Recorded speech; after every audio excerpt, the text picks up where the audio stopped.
So, here we are, Brendan Fairclough and Ben Deacon, and we're going to do some quick fire questions. You ready, boys? As I'll ever be. What's the worst thing to happen to you at a race?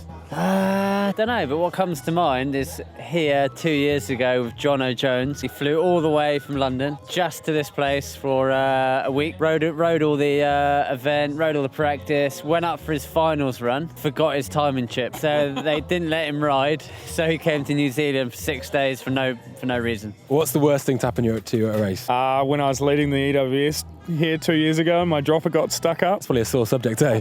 No, it was all good. It was quite funny, except I was taking a lot of hits to the abdomen with my seat. Abdomen? Abdomen. What's the worst thing to happen to you at a race? Is there one time you look back and just think, oh, why me? Punches. Any puncher ever is just the worst thing. It's a bad way to go. Just the bike's pretty much useless with a flat tyre, isn't it? When you come around the corner, it's a big climb. I hate that. Worst thing to happen to you at a race or an event? Worst thing to ever happen to me at a race or an event was at Red Bull Rampage when I fell off a cliff. Yeah, you were falling for a long time. Yeah, long fall, scary fall, nearly deadly fall. So that's hands down the worst thing that's ever happened to me at an I event. think we've got a winner for our questions as well, because that's what's pretty gnarly. Mad Dog Boris, world-renowned mountain bike photographer, superstar. How are you getting on, bud? I'm fine. Worst thing to happen to you whilst working at a race? Tony Seagrave, his father, drove over my camera bag yesterday. Okay, that's quite good. He will say I put it behind his car, I put it next to his car, and he reversed sideways on it. I'm not getting involved. It was the worst morning of my life. Wooden start gate, wheel spun out the gate, straight over the bars and through the starting beam on my face. Okay. What's the last thing you do, the very last thing you do before dropping into a run? Race one particular. All the handlebars. A last thing you do before a race one? No, I don't really. I'm sort of quite scatty at the top. Everything's all in a pile before I hurtle down the hill. The only thing I do is just put my left glove on before my right, and that's about it. Is that a superstition thing, or? I guess I'm afraid it is, yeah. I don't like to admit that, but it is definitely. Are there any others? No. Now we know about Brendan's superstitions. Do you have any, Deacon? When I was growing up, I always had to touch stuff to be even. I mean, do we want to go down that road? Can't, let's not. Oh yeah, I had to touch him because it's superstition. Here's a question. Do you go knee pad, shoe, or knee pad, shoe? If I put knee pads on first and then put my shoes on. Are you a shoe, or knee pad, shoe? I'm a knee pad, shoe, I think. Oh, one at a time. That knee pad on, then that shoe, then that knee pad on, then that shoe. It makes sense because you've taken your shoe off.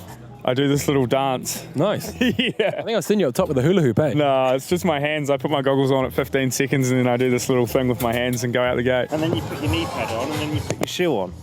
Otherwise... Last thing I do is just one deep breath, like deep in, deep out, and then, you're just ready. You're just ready to go. Good commentator, Brad J. He doesn't commentate these events anymore, but he was always the guy that commentated and supported me, and he told me once that I looked like I wasn't breathing right before I dropped. So since then, just one deep breath, and it's helped me out loads. So That's make sick. sure to do that, yeah. You'd be walking around in bare feet. Well, I wear pants the whole time, so I'm going to put one knee pad, then one. Are you superstitious at all? I've got a crystal in my pocket. Always? Pretty much. Sick. All the time, yeah. Shoe, knee pad, or shoe, knee pad.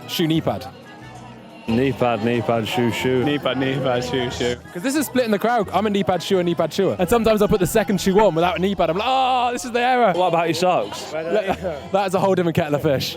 Have you got a party trick? Oh, not really. Yeah, I can do one right now. Toe and jump.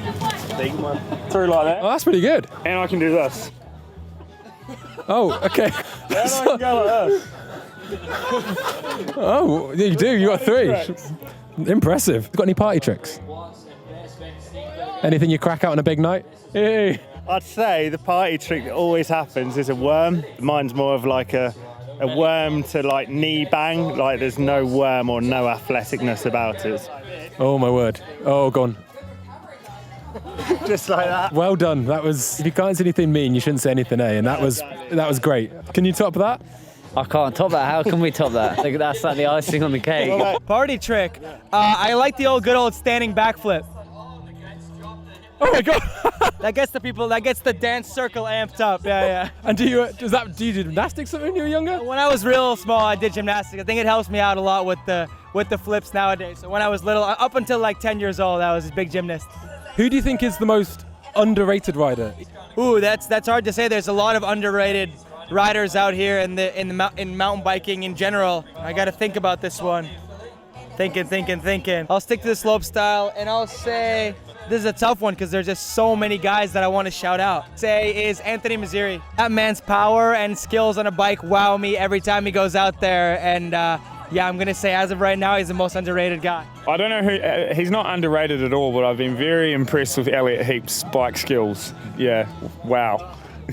Mind blowing. If you hit play on Spotify right now, what do you think it would play? What would it play? DMX. Yeah. What? XOT? Yeah. Yeah, nice.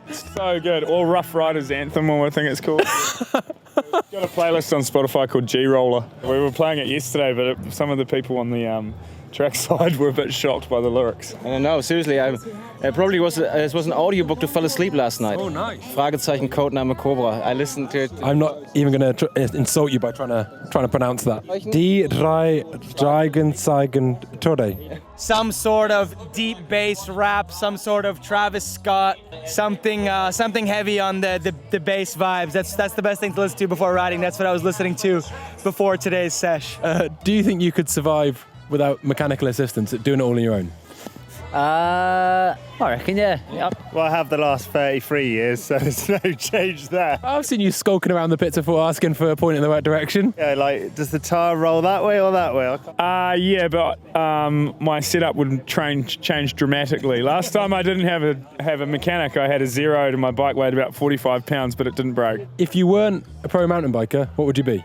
I went to college doing engineering and maths, but I don't feel like I'd want to be an engineer or a mathematician. Okay, cool. And you box yourself into a corner there. So probably nothing to do with mountain bikes, just because I've got a passion to ride them, but not anything else. Don't want to work on them. Don't want to do anything else with them. Don't know, it's a tough one. And you, Ben, I suppose you had a past life in the military, eh? Yeah, I was 10 years in the military, so I've done my career and I've just let my hair down a bit now.